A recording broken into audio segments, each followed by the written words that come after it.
Hey, what's up everybody? So I just want to do a really quick review on the EcoFlow products, in particular the EcoFlow Glacier Fridge that also includes an ice maker, and the EcoFlow Delta 2, and how they work with the Ford, I guess how they work with the Ford power inverters. We've had the same experience with our Ford Maverick as well as the Ford Ranger.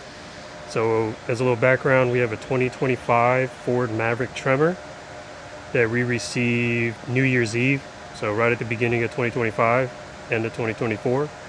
And I just recently picked up, about a month ago, my 2025 Ranger Raptor. I've done a couple of camping trips, had a pretty good experience. I've enjoyed the EcoFlow products, the Delta 2 and the Glacier, haven't had any issues. The only issues we have had recently is coming to the realization that the power inverter that Ford installs in the trucks are just not sufficient. Correct me if I'm wrong in the comments, but I think it's like 300 watts. I haven't really been able to find anything that it will actually power. So it won't power the fridge, it won't charge the EcoFlow Delta either. It kind of just clicks relay after some investigation and some research. They're looking for a clean sine wave power source. And I think 500 watts plus? I'm not sure. But that's definitely not provided by the power inverters that are installed in the Ford trucks. I mean, hell, they won't even run the water kettle. Here, let me start the truck, just so we have a power source. Alright, so we know the truck is running. I'm gonna hit the switch. Now, if it was working, it would be lit up blue. Yeah, this whole area would be blue. I mean, if anything, we can give it a few minutes and see if you know, there will be no activity. So when it comes to camping, you know, essentials are coffee. We have alternative coffee sources, but we just thought maybe, heck, it should be sufficient to charge the Delta 2 at least, and then we could use the Delta 2 to power the EcoFlow Glacier. But that just doesn't seem to be the case. So to correct that, we're going to be installing EcoFlow's Alternator Invertor charger. So it'll run off of the battery. So there'll be a power plug. It runs kind of like a aftermarket amplifier. I'll be running a ground from the engine bay and a 12-volt power from the battery that's fused. Now I thought about it, and I could have installed it on the back wall of the cab behind the seats, but it's not something that I want to live permanently in the truck. We camp occasionally, overland occasionally, but 95% of the time it's just daily driving to and from work.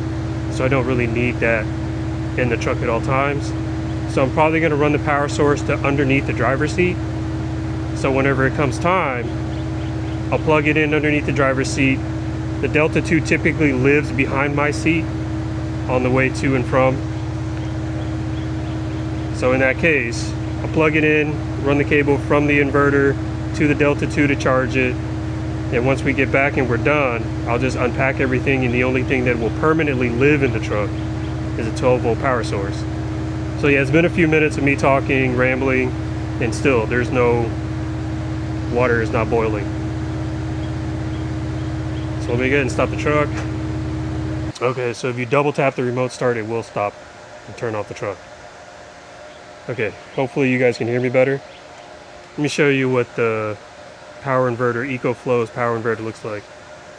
So that's the solution to our problem. Instead of a 300 watt power source that doesn't work, EcoFlow makes one that runs off of the battery, an alternator that will charge at 800 watts. So whenever we go wheeling, I can just throw the Delta 2 in the back seat, plug it in, and it'll be charged in what it says, in an hour, a little over an hour. Hour 15 minutes, hour 20 minutes, something like that. So we thought about it. There was also the alternative of getting a solar panel, but then that's just something else that I have to lug around that's significantly larger than this.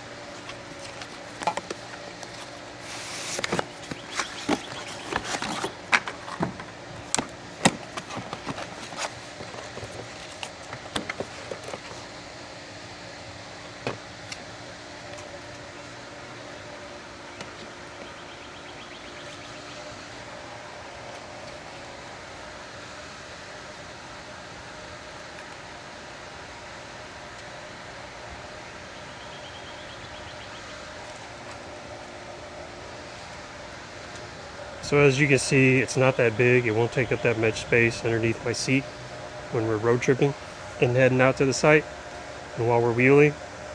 And it's significantly smaller than a solar panel as well, and it will charge significantly faster.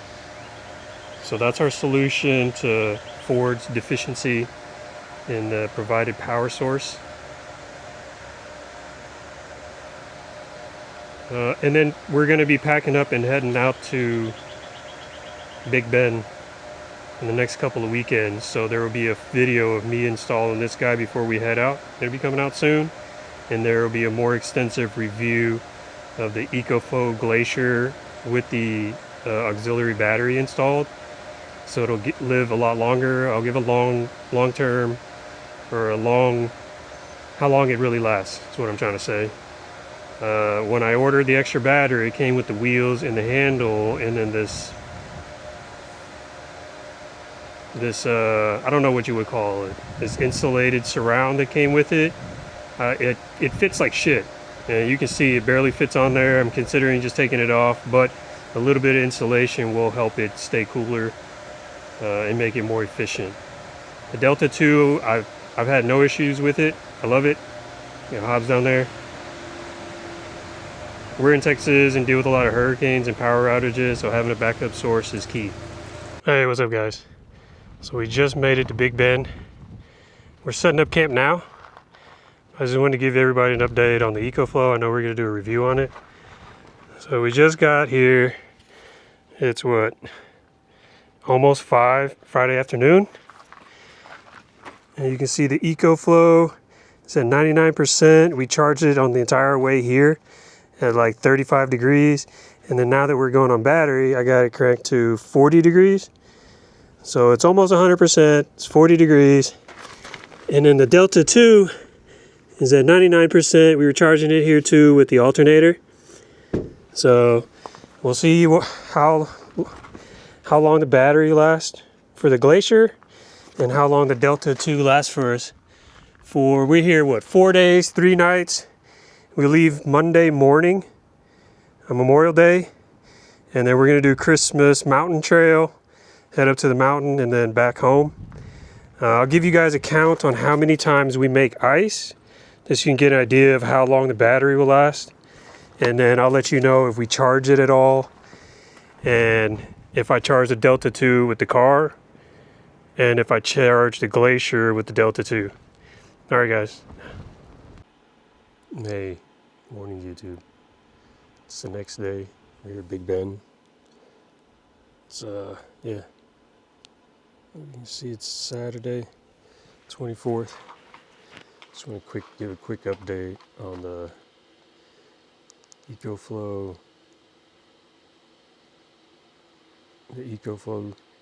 Glacier and the Delta 2. The Delta 2 is solid. It's still at like 96%. I can pull it up on my phone.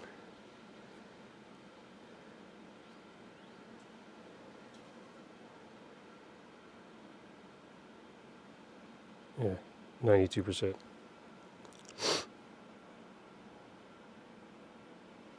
Let's just go back to the Glacier. The Glacier, on the other hand, see if I can turn this off. And you can see it's 10%. It actually ended up turning off at some point in the middle of the night. Food is still good, and I got to plug it into the Delta 2 now, and it's charging. We tried to make ice a couple times yesterday. Never was able to make ice. And the fact that I guess I just killed the battery trying to make ice all day yesterday and failing, that it ended up just killing the battery, and it ran out a lot quicker than it normally does. I think at 40 degrees and I didn't try to make ice, it would last 2 days. I don't know. We'll see. We're not going to be making any ice for the next couple of days. I'm going to charge it up to 100%, and then we'll just leave the Delta 2.